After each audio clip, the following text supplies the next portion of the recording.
النهارده هاحضّر معاكم قرص هشة وطرية وهتملى البيت بريحة لا تقاوم. تعالوا أقول لكم على بعض أسرار نجاح القرص الطرية علشان تطلع معاكم دايمًا طرية ولذيذة. تابعوني وشوفوا النتيجة بنفسكم. والمقادير اللي إحنا هنحتاجها: هنحتاج نص كيلو دقيق يكون متعدد الاستخدامات، هاضيف عليهم معلقتين كبار لبن بودرة، هاضيف عليهم كمان معلقة كبيرة خميرة فورية، ومعلقتين كبار سكر ورشة ملح، وهاقلب كل المكونات الجافة دي مع بعض كويس. هاضيف عليهم بقى نص كوباية سمنة، نص كوباية سمنة يعني ما يعادل 3 معالق كبار سمنة. معلومة: ما ينفعش السمنة تكون سخنة علشان ما تبوظليش الخميرة.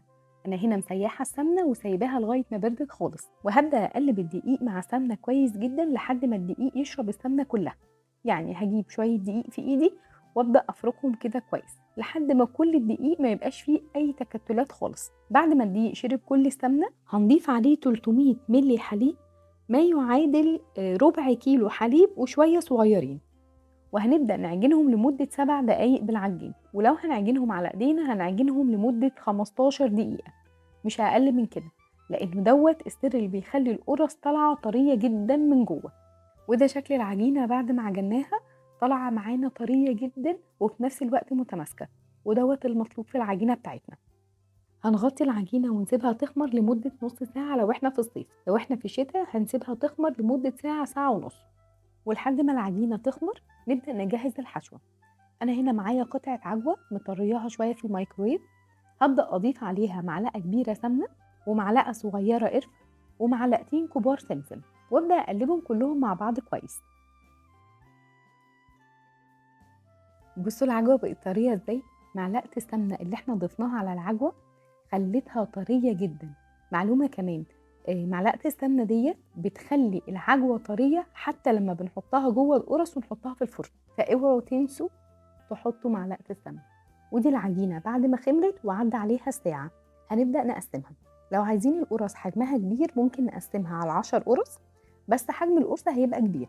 لكن لو احنا عايزينها صغيرة زي بتاعة الأفران وعندنا أطفال مش هيقدروا يكملوا القرصة الكبيرة، هنقسم العجينة على 16 قرصة زي ما أنا عملت، ونبدأ بقى نشكل القرص قرصة قرصة.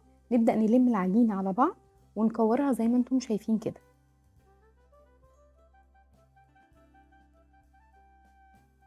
خلي بالكم ان احنا ممكن نعمل حشوات كتير جدا، مش شرط بس تبقى الحشوة عجوة. ممكن نحشيها جبنة، ممكن نحشيها نوتيلا، ممكن كمان القرصة تبقى سادة، على حسب الحشوة اللي انتم بتفضلوها طبعا. ودول ال 16 كورة بعد ما كورنا كل العجين. نبدأ بقى نحشي القرص بتاعتنا. هنبدأ ناخد كورة من العجينة ونبدأ نشكل بقى القرص بتاعتنا.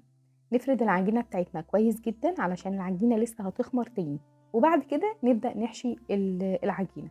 هناخد قطعة من العجوة ونبططها زي ما انتم شايفين كده، واحطها على العجينة واقفل العجينة على العجوة كويس جدا، واقلب القرصة وادوس عليها نبططها يعني كويس ونحطها في الصاج. دوسوا عليها كويس علشان القرصة لسه هتخمر تاني فبالتالي هتكبر. انا هنا مش دهنه الصاج اي ماده دهنيه لانه اصلا القرص فيها سمنه. هكمل بقى حشو كل الكميه زي ما انتم شايفين.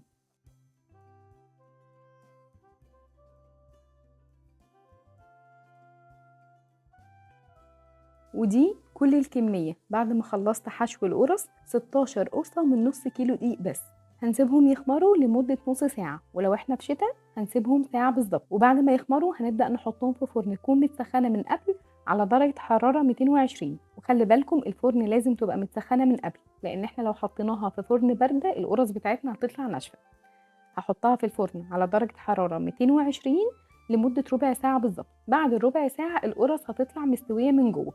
لو وشها ما كانش واخد اللون الأحمر اللي احنا بنبقى عايزينه في القرص ده، ممكن نشغل عليها الشواية من فوق جاست بس انها تاخد اللون الذهبي الأحمر، نطفي عليها. ودي القرص بعد ما طلعت من الفرن وبردت، طرية جدا وهشة جدا ومن جوه خطيرة.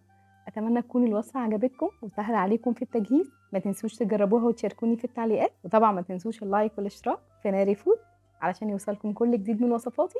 أشوفكم الوصفة الجاية إن شاء الله. مع السلامة.